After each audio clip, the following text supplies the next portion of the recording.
Special delivery for Friday. It's a package of awesome. I'm Carl Azus for CNN Student News, 10 minutes of international current events. First up, tensions outside of Syria are reflecting the ones inside the Middle Eastern country. In its civil war, the government of President Bashar al-Assad is fighting to hold on to power. Various rebel groups are fighting to take it from him, and terrorists like the ISIS group are fighting to establish their own country there.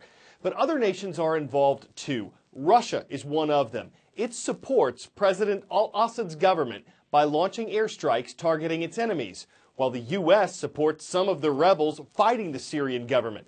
The U.S. is also targeting ISIS. An international meeting of 17 countries kicked off in Germany yesterday, the goal to achieve a ceasefire in Syria. Except for the fighters themselves, some parts of the country are nothing but dust and rubble. Years of urban combat have laid waste to Aleppo's old town. Bashar al-Assad's forces have made major gains in the Aleppo area in recent weeks, but for years this battlefield was in a stalemate, the front line right around Aleppo's ancient citadel. As Syrian and Russian warplanes hover overhead, the commander knows who to thank for the newfound momentum. It's only a matter of months now till we win, he says. Thanks to the Russian support with their airstrikes flown from the Syrian airfield, we will defeat the rebels once and for all.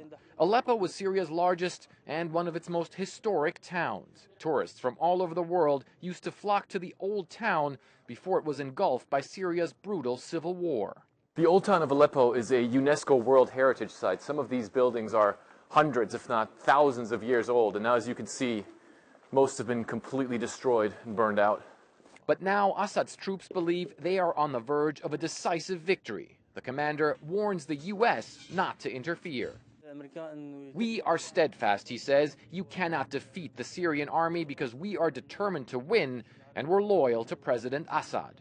Amid this divided and destroyed city, Syrian government forces believe they're dealing a crushing blow to the opposition, one that could end this 5-year civil war that's destroyed so much more than just the landscape.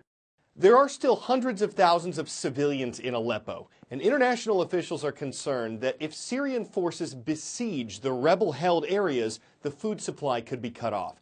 In parts of Aleppo controlled by the Syrian government, food is less of a concern.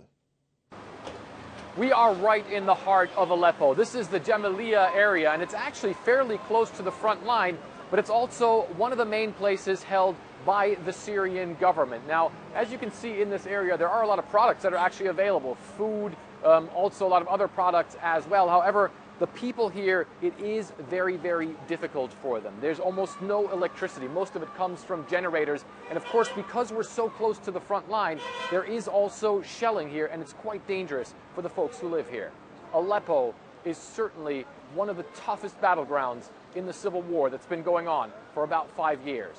Fred Pleitkin, CNN, Aleppo. Up next, stock market strain. Yesterday, the Dow Jones Industrial Average took another dive. The index of 30 stocks closed 255 points lower, its fifth straight session of losses.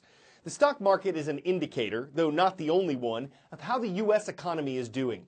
Because world economies are linked, a drop in European bank stocks hit American ones.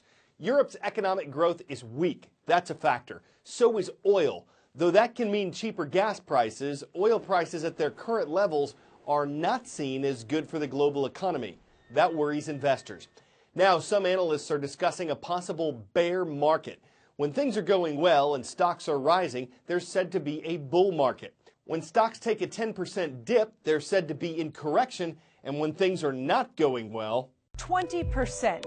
Move over bulls, the bears are coming out of hibernation. Stocks in the long run tend to go up, but then there are sell-offs that are so steep, that's when we enter a bear market. That's a 20% drop from a recent market high. Surging oil prices in the mid-1970s, big interest rate hikes by the Fed in the early 1980s, the tech bubble bursting in 2000, the financial sector imploding in 2008. While corrections can be brief, even a good buying opportunity, bear markets can be much longer, sticking around for a year or more.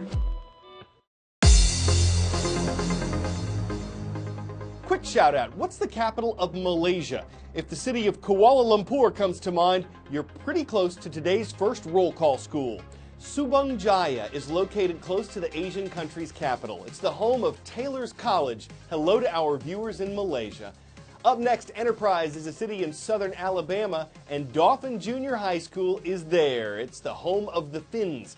And on the Atlantic coast is the city of Biddeford, Maine. Do tigers know how to sail? They do at Biddeford Middle School. Some of you on Twitter are suggesting I run for president. No. News and puns from the Oval Office do not a good president make. But there is a holiday coming up Monday called President's Day. Many Americans will have the day off. We'll be off the air. Some people will go to museums and remember the presidents for whom President's Day is named. It's not all of them. Maybe you can name all the U.S. presidents, but do you know who's honored by President's Day? You could have asked Calvin Coolidge, but he might have been silent on the matter. Teddy Roosevelt might have walked softly around the subject, despite being a Rough Rider. Most Americans believe President's Day is about every president we've had, but that's kind of wrong, at least as far as its origin goes. President's Day was originally Washington's birthday, just Washington's, on February 22nd. It became a federal holiday in 1885, and as far as the U.S. government's concerned, it's still Washington's birthday, not President's Day. In 1968, Congress voted to switch it to the third Monday in February, giving government employees a 3-day weekend. But even though Washington's birthday and Lincoln's birthday were only days apart, Congress refused to combine them into President's Day, though that's what many Americans do. So if you work for the government, you'll get a day off for Washington's birthday. If you don't, you may get a day off for President's Day. Those, after all, are the precedents. Cupids and candy hearts, this weekend's not just about President's Day. Here are 5 facts about Valentine's Day, which is Sunday. First, its namesake. Historians don't know for certain, but the holiday's believed to be named after a Christian priest who was martyred in the 3rd century, though there were several people named Valentine. Second, it wasn't until the 1300s that romance and Valentine's Day got together, leading to the traditions we love. More than 54% of Americans are expected to celebrate. And how about the cards? Commercially printed Valentines appeared in the U.S. in the 1800s, though Europeans were exchanging them at least 100 years before that.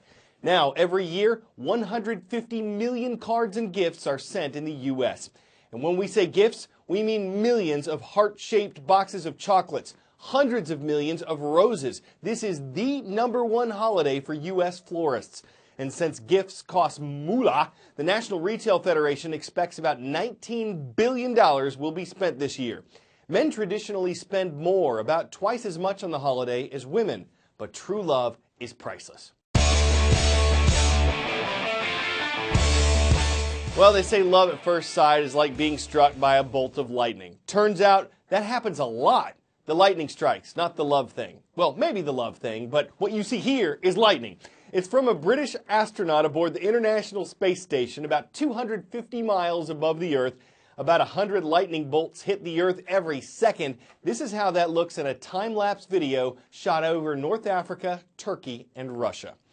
It's a striking sight, the light of lightning, alighting, lightly lightening the night with bright delight. So enlightening. We hope you have a light-hearted and fun Valentine's weekend. We'll have Amore news for you Tuesday, and we'd love to see y'all then. I'm Carl Azus for CNN Student News.